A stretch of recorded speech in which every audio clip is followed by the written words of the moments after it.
আসসালামু আলাইকুম, আমি স্বাধীন সরকার। আজকে একটা ইম্পর্টেন্ট বিষয় নিয়ে কথা বলবো, ব্যাংক লোন।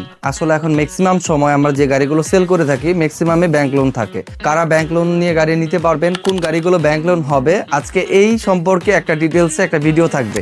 ধৈর্য সহকারে দেখবেন। যারা ব্যাংক লোনে গাড়ি নিতে চাচ্ছেন তাদের জন্য খুবই গুরুত্বপূর্ণ একটা ভিডিও হবে আজকে। প্রথমে আমরা জেনে নিই কোন গাড়িগুলোতে আসলে ব্যাংক লোন হবে। ব্যাংক লোন হবে ফাইন্যান্স থেকে। যদি আমরা নিয়ে থাকি ফাইন্যান্স থেকে, আমরা 2016 থেকে পরবর্তী যে গাড়িগুলো রয়েছে এগুলোতে ব্যাংক লোন হবে। আর যদি ব্যাংক থেকে নিতে চাই তাহলে মিনিমাম 5 বছরের মধ্যে গাড়ির ম্যানুফ্যাকচার হতে হবে। দেখা যায় তাহলে এখন আমরা 2020-এর পরবর্তী গাড়িগুলো ব্যাংক লোন করতে পারবো। আর ব্যাংক লোন করার জন্য কি কি প্রয়োজন এটা ডিপেন্ড করে আসলে যে ক্লায়েন্ট যে ব্যাংক লোনটা নিচ্ছে সে কি প্রফেশনে আছে। যারা বাসা ভাড়া পেয়ে থাকেন তাদের রেন্টাল একটা যে ডকুমেন্ট রয়েছে এটা দিতে হবে। জমির যে জায়গার উপরে আমরা ভাড়া পাচ্ছেন ওটার ডিড কপিটা দিতে হবে। 1 বছরের আপনার ব্যাংক স্টেটমেন্ট লাগবে, ই3টা লাগবে, ছবি লাগবে, এনআইডিটা লাগবে। আর যারা চাকরিজীবী তাদের জন্য প্রয়োজন হলো তাদের স্যালারি সার্টিফিকেট। আর সে কি পরিমাণ স্যালারি পাচ্ছে ওটার উপর ডিপেন্ড করে কি গাড়িটা সে নিবে। সেম তাদের জন্য এনআইডি লাগবে, ই3টা লাগবে, আর ছবি লাগবে, আর গ্যারান্টার যে তার ছবি লাগবে। আর সব থেকে সহজ হয় ব্যবসায়ীদের জন্য। ব্যবসায়ীদের লোনটা খুব দ্রুত হয়ে থাকে।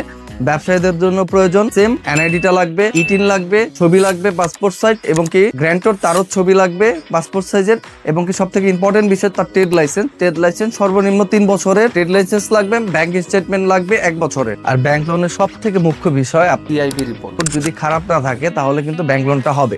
অনেকে দেখা যায় যে সিআইবি রিপোর্ট খারাপ রয়েছে, কেন আমাদের আবারও ব্যাংক লোনের জন্য আপনারা বলেন, আসলে ওটা পসিবল না। সিআইবি রিপোর্ট মাস্ট বি ভালো থাকতে হবে, আপনার স্টেটমেন্টটা খুব ভালো থাকতে হবে, যে প্রফেশনে আপনি রয়েছেন ওটার অনুপাতে। আর সব থেকে মুখ্য বিষয় কোন গাড়িটা নিচ্ছেন ওটার অনুপাতে আপনি কি পরিমাণ লোনটা পাবেন ওটা ডিপেন্ড করে। আর ব্যাংক লোন করতে সময় কতটুকু লাগে, ওয়ার্কিং ডে দেখা যায় যে আমাদের 10 দিনের মধ্যে হয়ে যায়, যদি প্রোফাইল ভালো থাকে, তার সবকিছু যদি ডকুমেন্ট ভালো থাকে। এর জন্য আমরা এই ভিডিওটা করার একটাই উদ্দেশ্য, যারা ব্যাংক লোনে গাড়ি নিতে চাচ্ছেন তারা এখন থেকে শুরু করে দেন যে আসলে আপনার কোন গাড়িটা নেবেন। ওই গাড়িটার উপর ডিপেন্ড করে আমাদের শোরুম থেকে আপনারা কোটেশন নিয়ে যান। আমাদের শোরুম থেকে যে কোনো গাড়ির উপরে কোটেশন নিয়ে আপনার একটা ব্যাংক লোনের সিচুয়েশন করে ফেলেন। আপনারা পারচেজ অর্ডার পেলে দেন দেখা গেল যে ওই গাড়িটার কোটেশনটা চেঞ্জ করে অন্য একটা গাড়িটা আপনারা শিফট হয়ে গেলেন। এতে করে খুবই সহজ হবে আপনাদের জন্য। ব্যাংক লোনের ক্ষেত্রে গাড়িগুলো আমরা কিভাবে ডেলিভারি দিয়ে থাকি, যে গাড়িটা আমরা ব্যাংক লোন করবেন ওই গাড়িটায় আমাদের 50% অ্যাডভান্স করে দিতে হবে। দেন আমরা ব্যাংক লোনের প্রসেসিং শুরু করব। সর্বোচ্চ 7 থেকে 10 দিনের মধ্যে ব্যাংক লোন প্রসেসিং কমপ্লিট হয়ে যাবে। দেখা যাবে যে আমরা পারচেজ অর্ডার যদি পেয়ে যাই দেন আমরা গাড়িটা আপনাকে হ্যান্ড ওভার করে দিতে পারবো।